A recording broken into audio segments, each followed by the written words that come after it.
Hi guys, Vinyl Finds 71. I got the episode right this time. Another installment. I've been trying to be as consistent as possible with my videos, and try to do like one new Vinyl Finds every Saturday as per usual, and midweek kind of update to just keep the momentum going, really. I've been trying to do that for a long time, and it's the first time that I actually managed to do it. Yay! So yeah, I had a video uploaded. I don't remember. It was Tuesday, I think. So today's Saturday. I have bought few records. It's not a lot, but they're quite interesting actually. So yeah, I wanted to share this with you before they sort of accumulate, and I have some back orders as well that I'm expecting to be complete sometime this month potentially. So there's going to be some more stuff coming my way soon-ish. Yeah, if I don't have enough, maybe I won't do another Vinyl Finds next month, next week. But I will definitely be doing like a now spinning video. As per usual, what's playing in the background, which is usually what I begin with. This is not new, and this is not vinyl, but I had it for quite a bit of time. This is music, Alex Paradina's Bluff Limbo, 2 CD version. I was introduced to this back in the day by a DJ friend of mine, and he played this to me, and I was like, wow, this is amazing. Never got around to actually buying the LP. I don't know whether it's... I sort of searched for it like some time ago, and it's not mega expensive, but most of these LPs were uh, were owned by DJs, and DJs are not notorious for taking care of their records, so most of them are like very good or good, which means shit, really. And yeah. Anyway, so I got the CD, which is just brilliant, fantastic electronica from the 90s. I mean, one of the essentials, I guess, from the time. But records, yeah, we're here about the records, as per usual. I don't know where to begin with. It's really funny. I have to say that I was thinking about it because I've been on a trip with the Sleaford mods lately, and yeah, I've been busting everybody's balls about them. Some people have picked it up and said, yeah, this is really good. I really enjoy that, and obviously the Needle Drop. Put a video up about one of their new singles from their upcoming album, so I guess that they're going to get a lot more airtime, which they absolutely deserve. One of the things I did say was about the Sleaford mods is that they're very British, which I stick by, and they are very British, and I thought that it might have been one of the sticking points, if you like, for their progression, or not progression, but getting the word out, and making people relate, because it's just experiential kind of lyrics and things that people might relate to, like hip-hop in a way, but apparently it doesn't really matter, so that's all good. It's all good. So do check out the Sleaford mods. I won't be bothering you with that any longer. I will be showing the album when it comes out, because I have it pre-ordered, so it's coming my way. And yeah, check out the Sleaford mods. So again, related to the Sleaford mods is that I've been buying music which is well, it's uplifting, if you like, uplifting and spiritual and very psychedelic in some sort of ways. And I've been listening to that, and I've been listening to the Sleaford mods, so it's been like between heaven and hell, if you like, kind of musically, in the last few days, weeks, or whatever. Yeah, the music I'm going to show is very uplifting, very spiritual, very out of this plane of existence, whereas the Sleaford mods are just in the plain gutter. So, to begin with, I'll start with something that I've been wanting for quite a long time. I hadn't found a proper copy of it.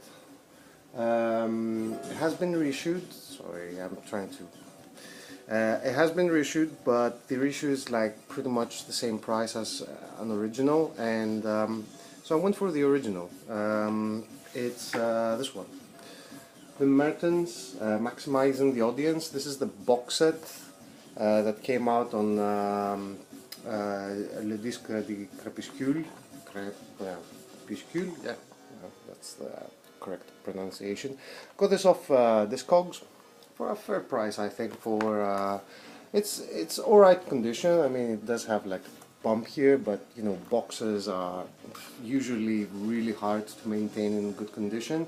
And yeah, these sides are a little bit worn and whatnot, but it's clean, and the records are in really good condition. They play fine. It's a double LP set, and just the sleeves. There's not much to see here basically, so it's just not advertising for other records as they usually did, and it comes with the liner notes, which is quite interesting to read. Loads of information and whatnot. So Wim Mertens' Maximizing the Audience is a musical piece performed by the Soft Verdict, whom I know only for, you know, playing this piece of music basically. I'm not familiar with any other thing that they've done. But yeah, it's yeah, Maximizing the Audience. So yeah, it came out in 1984. Yes, 1984. It is the soundtrack to a theatrical play called The Madness of Theatre. Memory serves me right. No, The Power of Theatrical Madness. Sorry, how did I come? That's what it says. And I don't know if you're aware of Wim Mertens or his music. He's a minimalist composer, pretty much in the same kind of league as Philip Glass, for example, Steve Reich, and this is a brilliant piece of work. Just yeah. You get piano music. I mean, the first circles. It's 18-minute piece, pure minimalism with, you know, piano music. You get the Foss, which is I think it's the Foss which has the well, vocals, but it's not really lyrics. It's just phonetics, I guess. And it's just a fantastic trip of a record. I guess that it sort of does make more sense to have it on CD because you can just play it from start to finish. But I just wanted to have vinyl. So yeah, Wim Mertens, Maximizing the Audience, just brilliant piece of musicianship. I know that you know, the cover is like, what the hell is this all about? And yeah, it doesn't fit the music all, basically, but do check this out. This is brilliant music, brilliant. Talking of music from play and theater and movies, I guess, here's two records from, well, almost the same musician. So I've been a big fan of Andrei Krasinski. This is a new release from Finders Keepers, the Man of Marble. Andrei Krasinski is Polish. He's done quite a few soundtracks for obscure, some more obscure than others, Polish movies, mostly into jazz soundtracks and, you know, very atmospheric, like Goblin-esque kind of things. Not sounding like Goblin, but you sort of get the gist. This is more of a synthy, funky kind of European jazz kind of album. Really good, really good. I really enjoyed this one. I do urge you to check out the other stuff that is available from Andrei Konzinski, Third Part of the Night, Possession. Just brilliant piece of work, and he's very prolific. I guess that there's more going to come out from Finders Keepers, hopefully, and I'll definitely be buying everything because he's the shit, man. Also, Christoph Komeda is a jazz musician from Poland.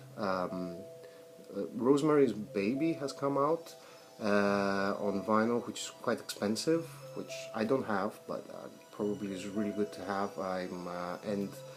But I would like to get Knife in the Water from that guy, if that comes out, which hopefully will.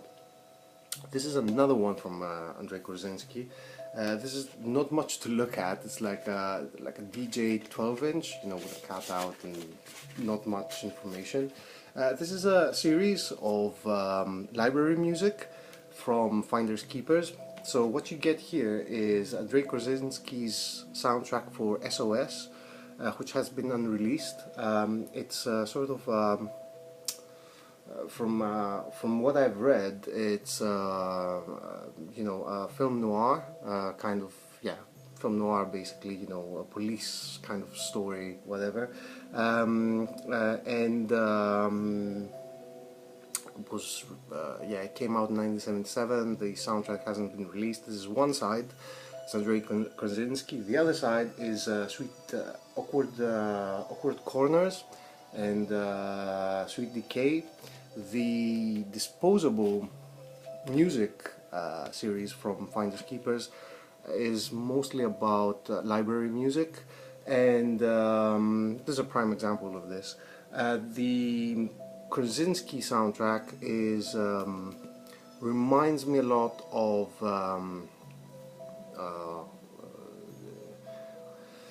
that French movie, the animated one. I can remember stuff about the movie, but I cannot remember. Oh yeah, the Planète Sauvage. It reminds me it has some elements of that. The awkward moments bit is found sounds and street recordings of some Arabic country. I don't remember exactly. I read it, but I'm forgetting right now. And it sounds like electronica, down-tempo kind of overlay of music with these kinds of you know, Eastern sounding Eastern sounds, basically. So it's alright. Second side, Andrei Konzinski, you know, as I said, it's really good quality stuff. Even, you know, if it's like, you know, doodling, I guess that, you know, he makes really good stuff. And this is not him doodling, by the way. It's really good. So do check this out. It's really good. A record that I've been wanting to buy for a while, but I just never got around to it, and I found it for a good price, so I just, yeah. It's a Wawa reissue. It's Ton Vlasman, The White Room with Disintegrating Walls. Now, this is an interesting album. I mean, look at this cover. It's just bloody amazing. Yeah. My only gripe with Wawa is that they always put their logo somewhere in the cover. I mean, why do they do that? I don't know. I mean, guys, shut up. I mean, we know, you know, we know.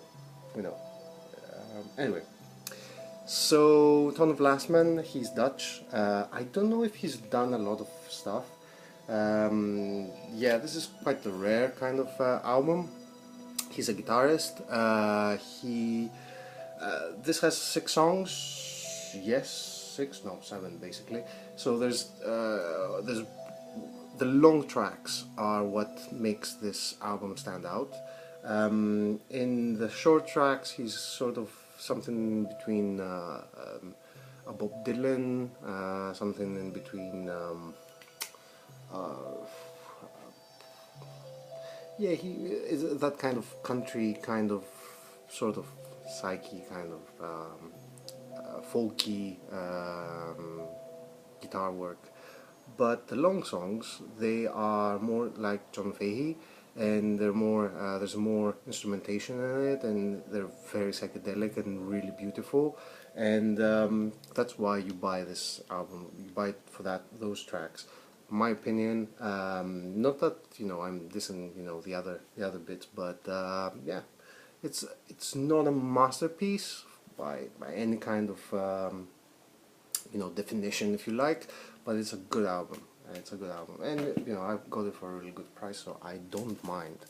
And finally, I think that this is the centerpiece of this video, and I'm very proud of showing these, and I'm really happy to have found them. I was not aware of them, to be honest, but in my search on the internet, you always come up with stuff, and this is one of those discoveries that just make vinyl hunting and music researching and whatnot make it worth it. And also, this is like the showing the complete antithesis between me listening to the Sleaford mods all the time and then coming home and playing this, and it's that heaven and hell kind of situation.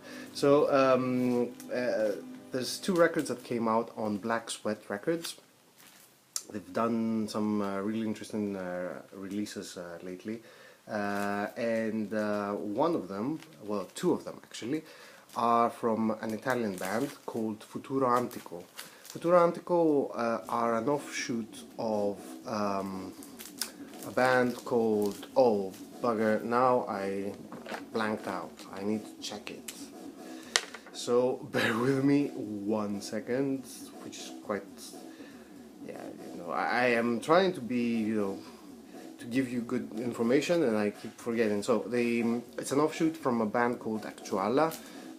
They were like a spiritual, ethnic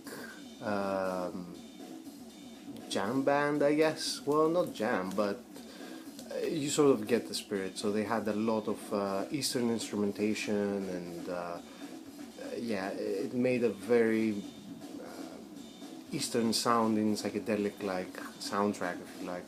Actuala's records are quite rare, and they have been reissued, but they're very expensive. Even the reissues are quite expensive for a reissue. However, you can get these for very cheap. So you can get this one. This is Futuro Antico, self-titled. This came out as a tape in 1983. And Black Sweat have done a really nice job. The cover is like really nice, papery, kind of textured. The pressing is fantastic. The sound is very quiet, and it does help the recording, because it's 2 guys playing electronics, and from Actuala, and one guy who is like Moroccan or something like that, who plays other instruments like what the hell do they play? Flutes, and yeah, it's amazing, fantastic, highly recommended. This is like I dare say this is the Italian Popol Vuh. Yeah, do check this out. This is bloody amazing. 300 copies. I don't know for how long this will be available, so do go to their Bandcamp site and check it out. Yeah, Futuro Antico. I'm fucking unbelievably amazing. Fantastic stuff. Highly recommended. And I also got this one, showing that I really liked Futuro Antico, and this is Dai Primitivi all'Elettronica. This is not as consistent sonically as the first album. I don't remember if it was released at any point. Yeah, it was released actually. This did come out as an LP back in the 80s. This is a little bit more experimental, so you get a a little bit less consistency in the song structure, so you don't get that raga kind of Eastern feel across, consistently across it. It does have some beautiful songs here, so like a piano synth, which just, if you can find it somewhere to check it out. I mean, on Bandcamp you can check it. Concrete music, wow. So, it's really good. I mean, yeah, I think that people should get both of them. But if there is a recommendation to be made here, and you're on a budget and you want to try one of these, I would go for this one. So yeah, that is the update. It's been 20 minutes, for God's sakes. I was kind of hoping that if I had 4 records to show, I would do it quicker, but I failed. So yes, thank you very much for watching. Do leave your comments. Love seeing your comments. Like the video if you liked it. Dislike it if you disliked it. Subscribe if you think that this is the kind of stuff that you are interested in watching in the future. Unsubscribe if you think that this was a big mistake, subscribing to this channel. And I will be seeing you around.